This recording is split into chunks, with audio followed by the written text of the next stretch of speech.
Brought to you by V-Guard, co-powered by Sensodyne and Vimal.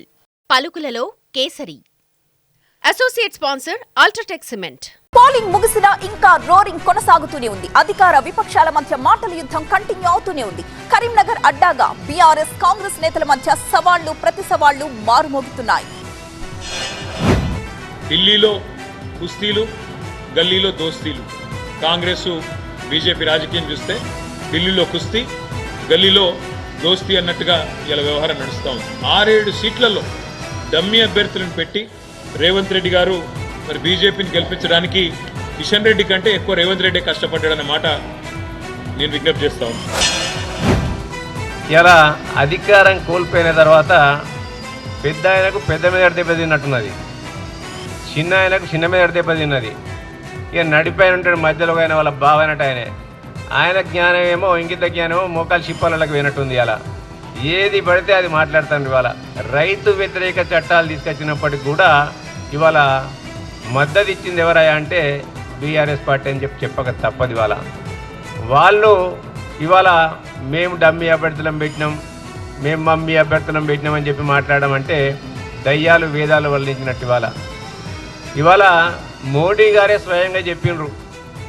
ఇలా కేసీఆర్ గారు వచ్చి నా కొడుకును ముఖ్యమంత్రి చేస్తా, మీరు నాకు అనుమతి ఇవ్వండి అని చెప్పి మోడీ గారే స్వయంగా చెప్పిండ్రు. ఇక్కడ మరి అంతకంటే కుమ్ముకు రాజకీయాలు ఇంకేం కావాలి? వారి అనుమతితోని ఒక రాజకీయ పార్టీ తమకు తాముగా స్వయంగా పరిపాలిస్తున్న పార్టీ మోడీ గారి అనుగ్రహంతో మోడీ గారి యొక్క కనుసన్నల్లో కేటీఆర్ గారిని ముఖ్యమంత్రి చేస్తా అనుమతి ఇవ్వండి అంటే వారికి వీరికి ఉన్న ఫెవికాల్ బంధం ఏందో అప్పుడే తేటతెల్లమైంది. కండువానేమో బీఆర్ఎస్ కండువా, ఓటేయమని వాళ్ళు చెప్పింది ఎవరికైనా అంటే బీజేపీకి.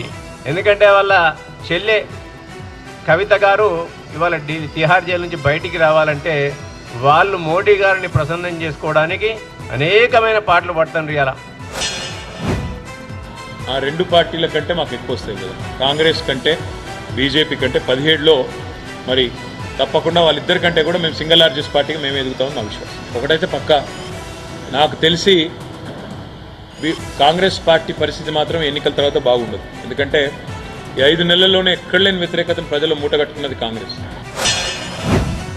మా దగ్గర నుంచే మైలారం అనే ప్లేస్ నుండి సిద్దిపేటకు డ్రింకింగ్ వాటర్ సప్లై పోతుంది. మా దగ్గర నుంచే సిరిసిల్ల నియోజకవర్గం నుంచి వాళ్ళ సాగునీరుకు పోతుంది.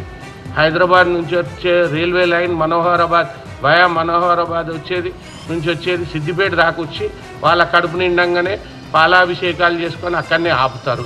నువ్వు 3rd ప్లేస్ కన్నా కాక నువ్వు 2వ ప్లేస్కి వస్తావా? నువ్వు 3rd ప్లేస్లో ఉంటే నీ పార్టీని రద్దు చేస్తావా? నీ ఎమ్మెల్యేకి రాజీనామా చేస్తావా? దమ్ముందా? ఇటువంటి పిచ్చి పిచ్చి ప్రేలాపనలు చేస్తే అవుతుందో ఎక్కడ బుద్ధి చెప్పాలనో అక్కడ ప్రజలు బుద్ధి చెప్తారు. ఇటువంటి తలకాయ లేని పనులు చేస్తేనే నీకు ఒక బిరుదు వచ్చింది. కేటీఆర్ అంటే కల్వకుంట్ల 3rd క్లాస్ రామారావు.